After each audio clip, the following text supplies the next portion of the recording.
प्रगतिशील जाट महासंघ के जिलाध्यक्ष डॉक्टर कपिल प्रताप सिंह का जन्मदिन सोमवार को धूमधाम से मनाया गया। इस अवसर पर संस्कार जागृति मिशन के संरक्षक आचार्य सत्यप्रिय आर्य ने वैदिक विधि विधान से यज्ञ संपन्न कराया, जिसमें उपस्थित जनों द्वारा आहुतियां दी गयी।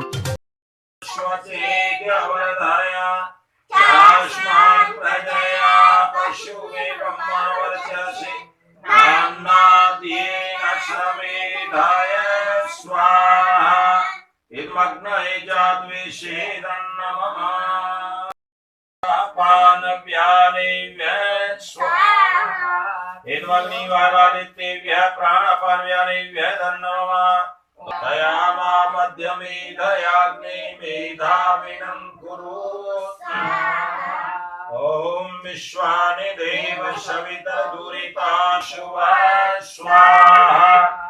ओम अग्निनाय शुभधाराय अस्मान् विश्वानि देव वयुनानि विद्वा युयोद्यस्मज्जुहुराडवेनो भूयशान्तेन मयुक्तिं विधेम। इस दौरान आचार्य श्री ने कहा कि जन्मदिन जैसे शुभ अवसर पर हवन यज्ञ का आयोजन अवश्य कराना चाहिए, जिससे हमारी आगे आने वाली पीढ़ी भी अपनी संस्कृति से परिचित हो सके। उन्होंने कहा कि प्रत्येक मनुष्य को रात को सोने से पहले यह विचार व चिंतन करना चाहिए कि आज उसने कोई गलत कार्य तो नहीं किया है। इस दौरान मिशन के पदाधिकारियों द्वारा डॉक्टर कपिल जी का दुपट्टा उड़ाकर व पुस्तक भेंटकर अभिनंदन किया गया। कार्यक्रम में संस्कार जागृति मिशन की अध्यक्ष डॉक्टर अर्चना प्रिय आर्य, सचिव विवेक प्रिय आर्य, दीवान सिंह चाहर, नीतू दीवान सिंह, उत्कर्ष प्रताप सिंह आर्य आदि मौजूद रहे। जैसा आप सभी को पता है कि आज का ये यज्ञ कपिल जी के जन्मदिन के उपलक्ष्य में किया गया है। बहुत सी सारी वेद की ऋचाओं के माध्यम से परमात्मा से ये प्रार्थना की गई है कि आज जो यजमान हैं उनको दीर्घायु लंबी आयु प्राप्त हो, परंतु इसके साथ साथ ये भी चिंतन प्रतिवर्ष करना चाहिए। मंत्र नाम विचार का होता है और विचार ही संसार में सर्वोपर होते हैं। जिस मनुष्य के जैसे विचार होते हैं वह मनुष्य वैसा ही बन जाता है और अपना संसार वैसा ही बना लेता है। इसलिए हमें अपने विचार बहुत अच्छे रखने चाहिए। जितने अच्छे विचार हम रखेंगे उतने ही हम अच्छे बनते चले जाएंगे। इसके साथ ही साथ जन्मदिन मनाने का आश्रय हम अपने शरीर का विशेष ध्यान रखें। परमपिता परमात्मा ने इस संसार में 84 लाख योनि बनाई। उन 84 लाख योनियों में सर्वश्रेष्ठ योनि मानव योनि है और तो केवल और केवल भोग योनि है। और ये मानव जो है भोग के साथ योग योनि भी है। ये अपने लिए आगे के लिए बहुत कुछ कर सकता है।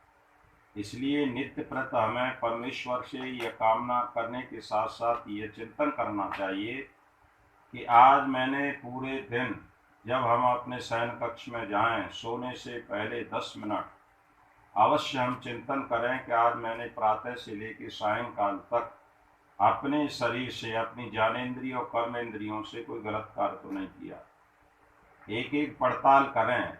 यही इंट्रोडक्शन है, यही आत्मचिंतन है, यही भक्ति है, यही प्रभु पूजा है कि मैं अपनी पड़ताल करूं कि एक एक इंद्रिय से मैंने आँखों से गलत तो नहीं देखा, कानों से मैंने गलत तो नहीं सुना, पैरों से मैंने गलत तो नहीं कहीं।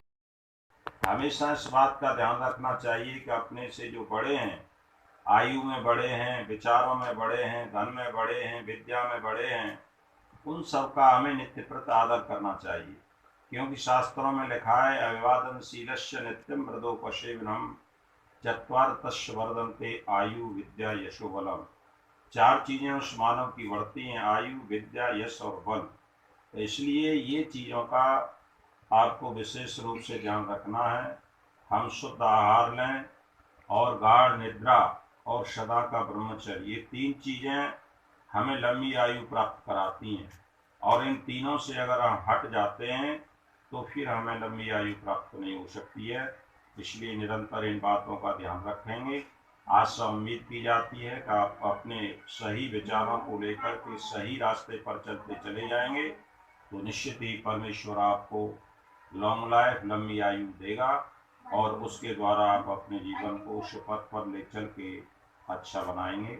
इन्हीं शब्दों के साथ पुनः एक बार मैं बहुत बहुत धन्यवाद देता हूँ। परमात्मा से कामना करता हूँ कि परमेश्वर आपको लंबी आयु दे, अच्छे विचार दे, शुभ चिंतन दे, जिसके द्वारा स्वयं तो आप अपना निर्माण करेंगे ही, पर आप अपने परिवार का, अपनी समाज का भी निर्माण करने में योगदान देंगे।